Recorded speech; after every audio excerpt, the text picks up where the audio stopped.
1966. I bring to you a message of truth and freedom, for it is only the truth that can set us free from the bondages of war and propaganda, which we confuse as history. My name is Col Nwaobosi. I am 80 years old. It is time to be bold. I am too old to lie. I am not afraid to die. It is time to tell you why we had to try. I am the last of the original coup plotters of January 15, 1966, with Major Kaduna Nzogo. I knew Nzogo well. We went to school together. We trained together. We trained at Sandhurst Military Academy, UK. We lived together. Nzogo was our first head of military intelligence and uncovered terrible plans to wreak havoc across the country. We organized a group of progressive military officers to carry out a coup on 15 January 1966 to stop a jihad and bring sanity to Nigeria, steeped in nepotism, corruption, and mass murders. The government of Tafawa Balewa, controlled by the Premier of Northern Nigeria, Ahmadu Bello, were using us in the army to repress the Middle Belt and Western Nigeria. Houses and cars were burnt. Thousands were killed. There were 9 of us that planned the January 15th revolution.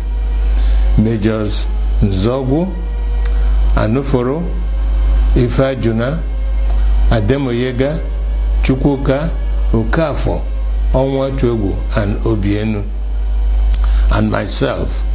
However, 4 of us started it: Major Ifajuna and Major Ademoyega in the south, and Major Nzogo and myself in the north.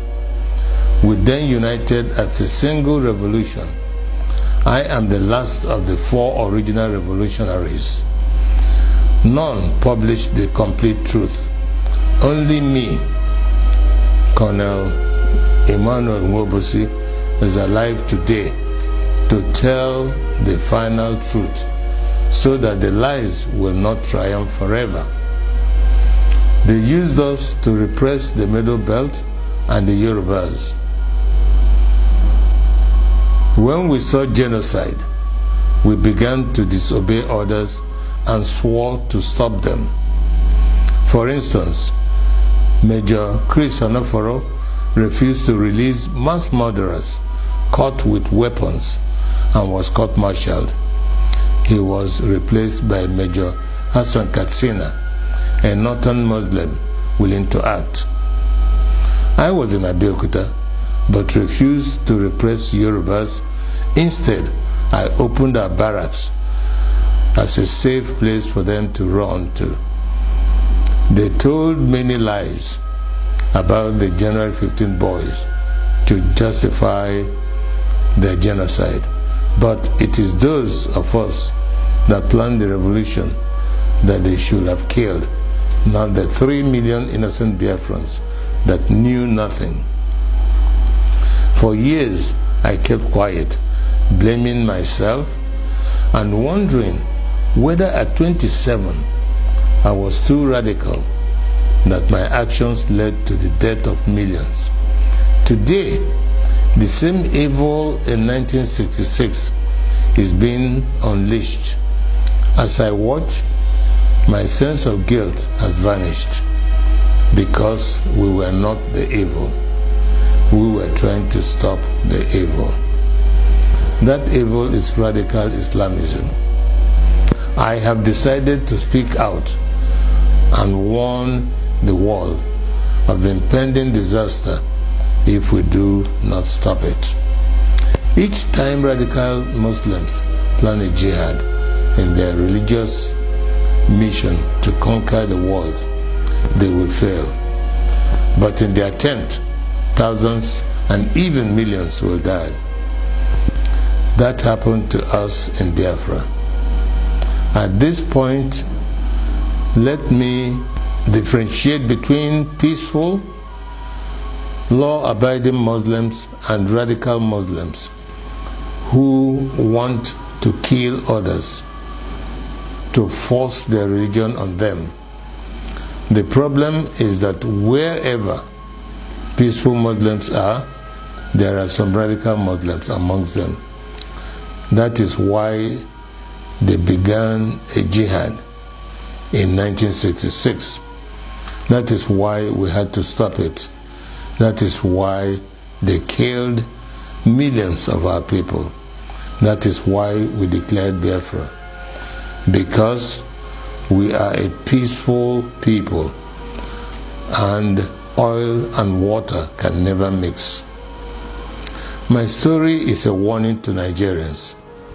For years, I was prevented from speaking the truth by exile, prison, harassment, poverty, surveillance, and death threats held over many of the actors like Ojukwu, Zik, Awolowo, Ibiam, and the January 15 boys that survived.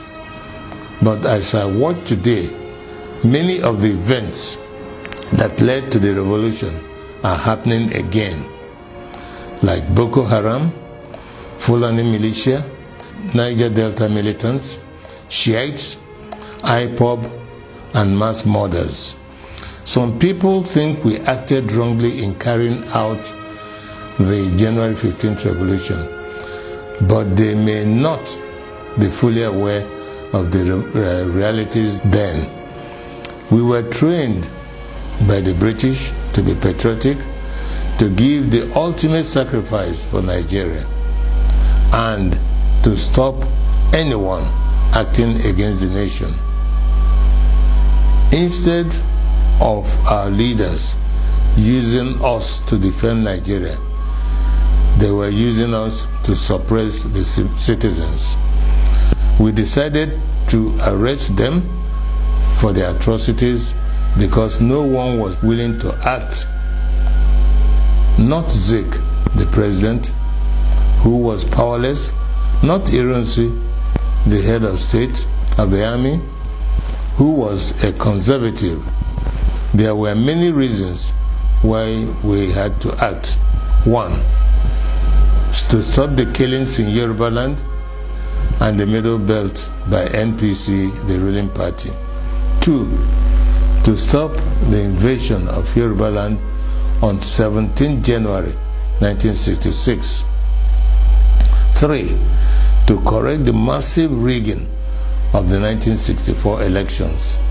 Four, to free Awolowo from prison and make him the prime minister. Five, to stop the terrible corruption, nepotism, and regionalism of the NPC, the ruling party. Five, to stop Ahmadu Bello's planned jihad. It was good that we acted to save the Yoruba and the Middle Belt people, and we thought that was enough to stop the jihad. We could not foresee that they will massively attack innocent Igbos. Blame those who decided to massacre our people for their evil. Today, we are fighting Buhari. He is killing Shiite Muslims and IPOB members. With the benefit of hindsight, we can see other ways of dealing with such evil. But for us in 1966, we just wanted to save the people from massacre. I wish to congratulate Nnamdi Kanu and IPOB for the good work they are doing to free our people from Nigeria and radical Islamism. Many of our people do not understand how vast IPOB is as an organization and the quality of the people that run it. On arrival in Israel, I started meeting high-quality professionals, and I was amazed I don't know how IPOB united power professionals abroad, power traders at home, and ordinary people from market women to even riff-raff, all under one IPOB family with worldwide radio and television. Every Igbo and Biafran should be proud of them. They are the strongest force we have today to achieve freedom for all Nigerians. No wonder they can take on the Nigerian government and win. However, it is money that makes things work. I shall donate 10% of all the profits of my new book to IPOB. It is my tithe to freedom. Tithing is God's tax to raise money for the government of the children of God.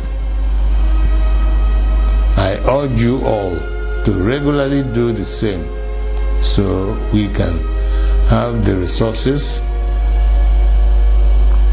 to achieve our objectives. On this day of 15th January 2019, the anniversary of our revolution, I want to hand over to Nnamdi Kanu and IPOB the baton of the January 15 boys to you to complete the revolution we started.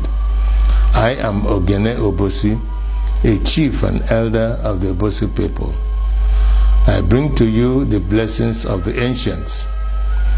I fought for Biafra. I was wounded for Biafra. I shall die for Biafra. He said,